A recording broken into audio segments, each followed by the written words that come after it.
This ship survived one of the most dangerous naval campaigns of the Second World War, operated alongside Bismarck in the North Atlantic, and avoided destruction at a time when many similar ships were being sunk. Yet within a year of the war ending, it would be used as a target for nuclear weapons testing, and its final loss would not come from battle, but from something far less dramatic and far more difficult to deal with. Prinz Eugen entered the war as a German heavy cruiser and became widely known for its role in the 1941 Atlantic operation alongside Bismarck. During that mission, it took part in the engagement that led to the destruction of HMS Hood and then managed to break away while Bismarck was pursued and sunk. Unlike many major German surface ships, Prinz Eugen avoided a similar fate. It continued to operate throughout the war, including supporting operations in the Baltic, and by 1945 it was still afloat and in usable condition. At the end of the war, this made it pretty unique. Many German warships had already been destroyed or scuttled, but Prinz Eugen remained intact. As a result, it was taken over by the Allies and included in the division of captured naval assets between the United States, Britain and the Soviet Union. The United States acquired the ship through this process and commissioned it as USS Prinz Eugen. In early 1946, the ship was sailed across the Atlantic to Boston with a mixed German and American crew. Once there, the US Navy examined it in detail, removing key systems such as sonar and fire control equipment for further study. While the technology was of interest, the ship itself proved difficult to maintain. Its propulsion system was unreliable, and after the German crew left, most of its boilers failed. This made it impractical to operate as an active vessel. Rather than repair it, the Navy assigned Prinz Eugen a different role.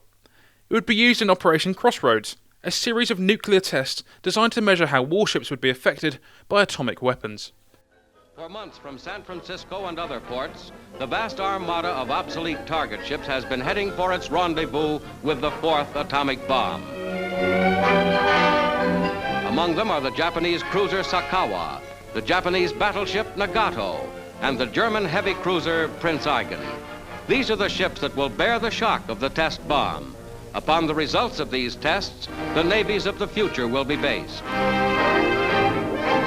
The ship was towed to the Bikini Atoll in the Pacific, where a large fleet of target vessels had been assembled. Over the exact center of the Navy's most powerful warship types, the bomb will be exploded. The old battleship Nevada will serve as the aiming point. Around it will be arrayed more than a score of ships, concentrated within a circle of 1,000 yards radius.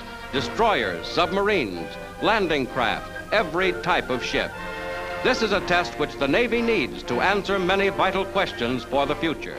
A nuclear bomb was detonated in the air above the fleet, and Prinz Eugen was positioned at a moderate distance from the centre of the blast and suffered only limited physical damage. The explosions did not produce significant long-term contamination, and like many of the ships present, it remained afloat and largely intact.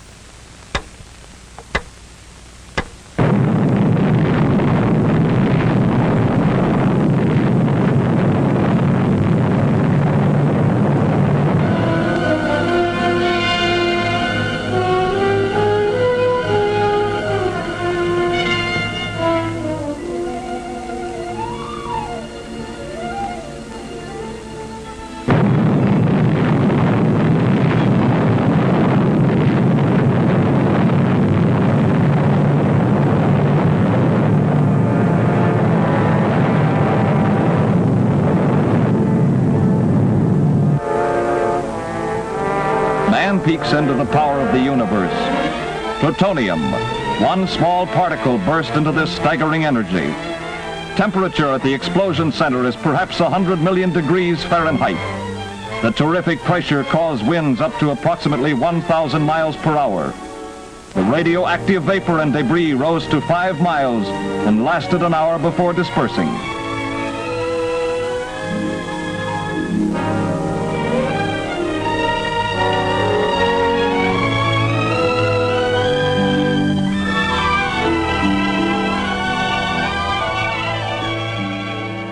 The second test, Baker, on the 25th of July, produced very different results.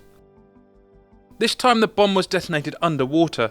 The explosion forced a large volume of water and debris into the air, which then fell back across the fleet. This created widespread radioactive contamination. Prinz Eugen again avoided catastrophic structural damage, but it was now heavily irradiated. This created a problem that would ultimately determine the ship's fate. After the tests, Prinz Eugen developed a leak. Under normal conditions, this would have been a manageable repair, however radiation levels on the ship made it unsafe for crews to carry out the work. As a result, the damage was left unresolved. The ship was towed to Bikini Atoll. Without maintenance, its condition steadily deteriorated. Over the following months, the leak worsened and the ship began to take on water. Attempts were made to stabilise it, including efforts to beach the vessel, but these were unsuccessful. On the 22nd of December 1946, Prinz Eugen capsized and sank in shallow water. Despite surviving major naval operations during the war and enduring 2 nuclear detonations, it was ultimately lost because it could not be repaired safely in a radioactive environment. Its final condition was not the result of a single catastrophic event, but of gradual failure made unavoidable by contamination. The wreck remains in place today, partially visible above water. Decades later, it still contained significant amounts of fuel, which posed an environmental risk. In 2018, a joint operation removed most of the remaining oil to prevent leakage into the surrounding area. Prinz Eugen's story stands out because of how it ends. It survived the type of threats it was designed to face, including sustained naval combat and even nuclear testing, but was ultimately defeated by the long-term effects of those tests rather than the initial blasts. It's a case where survival did not mean recovery and where the consequences of new technology extended well beyond the moment of detonation. If you want more stories like this focusing on the lesser known outcomes of major historical events, why not subscribe? We'll see you next time.